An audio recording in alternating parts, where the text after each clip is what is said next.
दोस्तों, स्वागत है आप सभी का हमारे इस एजुकेशनल चैनल मैकेनिकल पंडित में। और आइए, जब हम मैन्युफैक्चरिंग की बात करते हैं, फैब्रिकेशन की बात करते हैं या मटेरियल रिमूविंग प्रोसेस की बात करते हैं, तो उसमें कई तरह की मशीनिंग प्रोसेसेस हैं। एक तो ट्रेडिशनल मशीनिंग प्रोसेस है, जिससे हम मटेरियल रिमूव करते थे, कट करते थे, फैब्रिकेट करते थे। लेकिन आने वाले समय में और समय के साथ बहुत सारी नॉन ट्रेडिशनल मशीनिंग प्रोसेस जो है डेवलप हो चुकी हैं। इसका आज हम जस्ट एक आउटलाइन, एक ब्रीफ कॉन्सेप्ट आपको बताएंगे। बहुत इन डेप्थ में नहीं जाएंगे। इसमें जो हम आज जो 15-20 मिनट के वीडियो में हम कवर करने वाले हैं, उसमें थोड़ा सा नॉन ट्रेडिशनल मशीनिंग प्रोसेस की बात करेंगे और साथ में ही कौन कौन से नॉन ट्रेडिशनल मशीनिंग प्रोसेस है, जैसे कि ultrasonic machining, abrasive water jet machining, chemical machining, electrochemical machining, electrochemical grinding, electro discharge जिसको ईडीएम बोलते हैं, LBM laser beam machining, case studies कुछ बात करेंगे। और ये सारे प्रोसेस का एक कंपेरेटिव फिगर आपको हम देने की कोशिश करेंगे। दोस्तों, यह एक समय था कि एक सिंपल होल करने के लिए या सिंपल कट मारने के लिए बहुत मेहनत करनी पड़ती थी। लेकिन इन मशीनों के इन प्रोसेस को डेवलप हो जाने से काफ़ी आसान हो चुका है मैन्युफैक्चरिंग करना। These are the grinding machine. यह क्या है? हमारा ग्राइंडिंग मशीन है। अब ग्राइंडिंग मशीन जो ट्रेडिशनल यूज करते थे, और ये फुल्ली कंप्यूटराइज्ड ग्राइंडिंग। अब एब्रेसिव ग्राइंडिंग, अर्थात इस तरह से कुछ एब्रेसिव ग्राइंडिंग जो एक्टिव ग्रेन्स हैं, ठीक है ना, that can be cut out and at the same time machine will show, machine आपको इसकी पूरी प्रोसेस दिखाएगी। और सबसे बड़ी बात है कि इसकी स्पीड जो ट्रेडिशनल होती थी वह बहुत 10 से 15 होती थी, लेकिन ये 10 से 80 मीटर पर सेकेंड तो है ही है। और वेरी माइन्यूट जो है माइक्रोन्स में भी जो है इसकी कट जो है हो सकती है। और जो रेसिडुअल स्ट्रेसेस हैं, कहाँ पे कितनी स्ट्रेस डेवलप हो रही है, एट द सेम टाइम आप फिगर में भी देख सकते हैं। वो मशीन के अंदर बिल्टअप होती है, वह आप देख पाएंगे, ठीक ना। बहुत स्मॉल कटिंग एज, और जैसा कि आप देख रहे हैं कि बहुत फाइन फिनिश। रेसिडुअल स्ट्रेस कुछ भी नहीं होगा, क्योंकि जहां पर रेसिडुअल स्ट्रेस होगा मशीन इंडिकेट करेगी and that you can correct, ठीक ना। बहुत स्मॉल, बहुत छोटा सा जो है स्मॉल मटेरियल जो है आप इसे रिमूव कर पाएंगे। और स्पार्किंग आउट जो है, स्पार्क जो है कहीं भी आपको देखने नहीं मिलता है। That is the that is the capability of non traditional abrasive grinding machine. अब ग्राइंडिंग व्हील्स की जो है हम नोमेनक्लेचर्स की बात करें, तो that is shown like this. अब इसमें कौन सा लेटर किस चीज़ का होता है? जब आप मार्केट में जाते हैं ग्राइंडिंग व्हील खरीदने, ठीक है ना, तो उस पर इस तरह का कोई ग्रेड दिया होता है। यही आप मार्केट में मांगते भी हैं। आखिर ये है क्या? तो सबसे पहले जैसे 51 है, तो ये मैन्युफैक्चरर्स सिंबल, ठीक है ना, for the exact type of averaging, ठीक है। उसी तरह से कौन सा एवरेजी मटेरियल है, ठीक है, एल्यूमिनियम ऑक्साइड है या सिलिकॉन कार्बाइड है, क्या है, ये आपको वहां पे जो है लिखा हुआ रहता है। और जैसे ए लिखा है, इसका मतलब कि एल्यूमिनियम ऑक्साइड है, सिलिकॉन कार्बाइड है, ठीक है ना।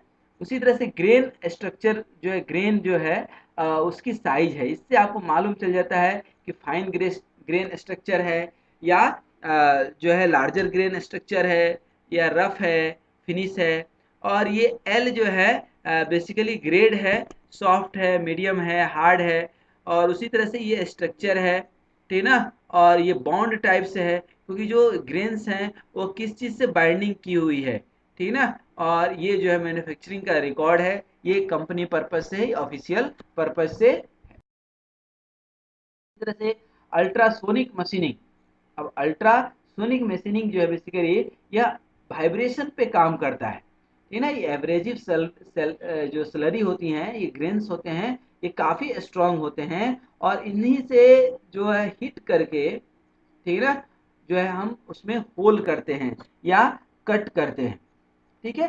तो बेसिकली यह इसकी जो फ्रीक्वेंसी होती है 20,000 हर्ट्ज होती है और इसकी एम्पलीट्यूड काफ़ी कम होती है, जैसा कि आप देख पा रहे हैं 0.04 टू 0.08 मिलीमीटर। और जो है ये सोनोट्रोड जो है एक डक्टाइल मटेरियल के ऊपर बेस्ड होता है, उसी के ऊपर काम करता है, ठीक ना। और ये जो वर्क एरिया है उस पे ये जो है एवरेजिव स्लरी जो है बेसिकली बहुत हार्ड मटेरियल के ऊपर जो है या ब्रिटल मटेरियल के ऊपर जो है अल्ट्रासोनिक मशीनिंग से यूज करते हैं। वाटर जेट मशीनिंग, अब आप सोचिए क्या वाटर जेट इतना जो है पावरफुल होता है? यस, होता है। आप देखिए ये वाटर जेट में इतना प्रेशर रहता है कि इसको कट कर सकता है। ये देखिए होल हुआ है वाटर जेट से, ठीक ना। these are the concept of machining and with the help of water jet abrasive, ठीक है ना। एब्रेसिव वाटर जेट, उस वाटर जेट में वाटर तो रहता ही है और कुछ एब्रेशन पार्टिकल्स भी होते हैं। By this you can cut such kind of material, such kind of part, such kind of component. अब एब्रेसिव वाटर जेट के एग्जांपल्स हैं ये, देखिए कैसे कितना बढ़िया से कट किया हुआ है। तो these are the examples and these are the new development in engineering manufacturing practices. So these are the machining process that is called non-traditional machining process. ये एब्रेसिव वाटर जेट मशीनिंग है, किस तरह से जो है इसको कट करते हैं ये हमने आपको पूरा समझाया। अब थोड़ा सा यदि आप इसमें, ये तो मैंने एक इंट्रोडक्टरी वीडियो बनाने की कोशिश किया है, लेकिन इसके अंदर यदि आप जाते हैं तो जरूरी है कि थोड़ा सा और डिटेल में आप देखें। अब जैसे वाटर प्रेशर है तो 20 टू 60,000 PSI, दैट मीन्स आप समझ सकते हैं कितना हाई प्रेशर है कि आपके हाथ पे यदि ये प्रेशर लगा दिया जाए तो आपको पता भी नहीं चलेगा, ये हाथ को जो है आर पार करके कभी भी जा सकता है, ठीक है ना। तो कितना भी थिक पार्ट हो, 5 से 10 इंच का पार्ट हो, तो उसको भी ये कट कर सकता है और आप ये देख भी रहे हैं, ठीक है ना। These are the concept that you can read here by itself and it is self explanatory। Chemical machining, जो आप वाटर जेट से एवरेशन मशीन से कट करते थे, वही काम अब हम केमिकल मशीनिंग अर्थात केमिकल से जो है कर सकते हैं। इसके अंदर जो है एरोस्पेस इंडस्ट्री में काम आता है, इनग्रेविंग जो ज्वेलरीज बनते हैं, ठीक ना, या जो बड़े बड़े मंदिरों पे पत्थर पे नक्काशी करते हैं, या जो है गोल्ड जो है मेटल पे जो है किसी हार्ड मेटल पे करते हैं, या पीसीबी जो बनाते हैं, ठीक है ना, या जो पीएलसी डिजाइन करते हैं, सर्किट बनाते हैं इलेक्ट्रिक, वहाँ पे ये सब चीज़ों का केमिकल का यूज करते हैं, ठीक है ना। तो ये सब फोटोकेमिकल हो या और भी कई सारे प्रोसेसेस हैं जिनको हम टेम्परेचर कंट्रोल करके, प्रेशर कंट्रोल करके कुछ भी हम लोग प्रोसेस कर सकते हैं। ये इलेक्ट्रोकेमिकल प्रोसेस है। इसमें ये तब तक काम नहीं करता जब तक इसके अंदर जो है इलेक्ट्रिसिटी फ्लो नहीं करती है। एक्चुअली जब इलेक्ट्रिसिटी फ्लो करती है इस केमिकल को सेपरेट आउट कर देता है, ठीक है ना। जैसे इलेक्ट्रिसिटी में प्लस माइनस होता है, उसी तरह से केमिकल्स में भी जो है आयंस ब्रेक हो जाते हैं और इलेक्ट्रॉन्स या आयन कहे तो फ्लो करने लगते हैं। तो एक मेटल से दूसरे मेटल पे या कहीं और चले जाते हैं, तो वहां पे क्या है कि जो है कट लग जाता है, ठीक है ना। तो ये एक्सीलरेटेड केमिकल प्रोसेसिंग पे काम करता है। And die is progressively lowered into workpiece as workpiece is dissociated into ion, जैसा कि हमने आपको बताया। यही प्रोसेस क्या है आपका, बेसिकली इलेक्ट्रोलाइसिस आप बोलते हैं इसको। थर्मोडायनामिक्स में आई थिंक आप पढ़े होंगे या केमिस्ट्री में पढ़े होंगे। इसके लिए इलेक्ट्रोलाइटिक जो है सॉल्वेंट या फ्लूइड यूज करते हैं, ठीक है ना, जो कि removal of ions and absorb, क्योंकि एक मेटल से यदि आयंस निकल रहा है तो उसको एब्जॉर्ब करने के लिए कहीं ना कहीं एक दूसरा मेटल होना चाहिए। तो कौन किससे रिमूव कराना है और किसको एब्जॉर्ब कराना है, ये आपके पास जो है यहाँ पे क्लियर होना चाहिए, ठीक है ना। इस तरह से इलेक्ट्रोकेमिकल ग्राइंडिंग है, ठीक है ना। ये बेसिकली इलेक्ट्रोकेमिकल और कन्वेंशनल ग्राइंडिंग के साथ जोड़ करके इसका काम करते हैं। तो ग्राइंडिंग व्हील जो है होता है कैथोड, और एल्युमिनियम ऑक्साइड हमने आपको बताया ही, जिसको कि डायमंड भी बोलते हैं। और majority of material removal by the electrolytic action, जिसमें कि आयंस सेपरेट होते हैं। और कन्वेंशनल ग्राइंडिंग से बहुत ज़्यादा फास्ट होता है, जो मैंने 1:100 का कॉन्सेप्ट है, ये मान लीजिए। जो 100 मिनट्स में वहाँ पे होगा कन्वेंशनल में, वह जो है यहाँ पे 1 मिनट में हो जाएगा। जैसे ईडीएम मशीन का हमने बताया कि जैसे आपको इलेक्ट्रिक जो है केमिकल मशीन है, उसी तरह से इलेक्ट्रोड डिस्चार्ज मशीन है। इसमें भी किस तरह से इलेक्ट्रोड डिस्चार्ज होता है, ये थोड़ा सा एक सेपरेट वीडियो आप देख सकते हैं। यूट्यूब पे अनेकों वीडियो हैं, हमारे इस चैनल पे भी है, ठीक ना। मैं जो है उसमें एक्सप्लेन किया हूँ, आप देख सकते हैं। अब ये ईडीएम का जो कॉन्सेप्ट यही है कि यहाँ सर्वो मोटर्स लगे होते हैं। ये डाइलेक्ट्रिक, ये फ्लूइड्स में जो है वर्क पीस आपका पूरा का पूरा डूबा हुआ होता है, और ये फ्लूइड रिजर्वायर्स हैं, ठीक ना। ये हाई प्रेशर पे, ठीक ना, और ये डीसी मोटर से सप्लाई करता है, तो इसके आयंस जो है ब्रेक होते हैं। बेसिकली ये आयन जो है, ये जो आपके फ्लूइड्स होते हैं, ठीक है ना, तो ये एब्जॉर्ब कर लेते हैं, ठीक है ना। तो जैसा कि हमने यहाँ बताया भी कि इस फ्लूइड को हम लोग बोलते हैं डाई इलेक्ट्रिक फ्लूइड, ठीक है ना। ये कंडक्टिव वर्कपीस जो है इसी में इमर्स करते हैं, रखते हैं, और इसमें डीसी वोल्टेज, डीसी जो है मशीन लगा होता है, और ये 300 वोल्ट पे काम करता है। डीसी पावर सप्लाई होना चाहिए, क्योंकि जनरली जो इलेक्ट्रिसिटी हम लोग देखते हैं उसमें एयर कंडीशनिंग या अल्टरनेट करेंटिंग होता है, अल्टरनेटिंग करंट, दैट मीन्स कि एसी होता है। इसमें क्या चाहिए आपको, डीसी चाहिए। इसमें टेम्परेचर जो है आप देख सकते हैं 12,000 डिग्री फ़ारेनहाइट, कितनी ज़्यादा टेम्परेचर है, ठीक है ना। आप अनुमान नहीं लगा सकते हैं। हम लोग की बॉडी टेम्परेचर 97 डिग्री फ़ारेनहाइट जो है होती है। 1-2 डिग्री बढ़ जाता है तो बुखार आ जाता है, लेकिन 97 और ये 12,000, तो आप सोच सकते हैं कितना ज़्यादा टेम्परेचर यहाँ पे जो है जनरेट होता है। और इसी के चलते जो है स्पार्किंग होती है, और हमारा वर्क पीस जो है इरोड होता है, ब्रेक आउट होता है। और ये साइकिल जो है रिपीटेड होते रहता है, जिसकी फ्रीक्वेंसी 2 लाख से भी ज़्यादा होती है, जो 2 लाख से 5 लाख हर्ट्ज तक जो है होती है। उसी तरह से वायर जो है इलेक्ट्रिकल डिस्चार्ज मशीनिंग है। वायर जो फ्रेम बनाते हैं, वायरिंग जो करते हैं, ठीक है ना, तो डाई इलेक्ट्रिक के हेल्प से ही जो है वर्क पीस से ड्राइंग करते हैं, ठीक है ना। तो ड्रॉ कर लेते हैं तो वायर फॉर्मेट में वो कन्वर्ट हो जाता है। तो basically the die sink into the part of it sparks away the workpiece and most common injection moulding die process. ये बेसिकली मोल्डिंग ड्राई प्रोसेस है, एक्सट्रूजन की तरह होता है, बट कंप्लीट एक्सट्रूजन इसको नहीं बोल सकते हैं, इसको ड्राइंग मशीन ही बोलते हैं। जैसे लेजर बीम मशीनिंग है, तो लेजर बेसिकली इसकी इंटेंसिटी बहुत ज़्यादा होती है लाइट के तरह से, ठीक है ना।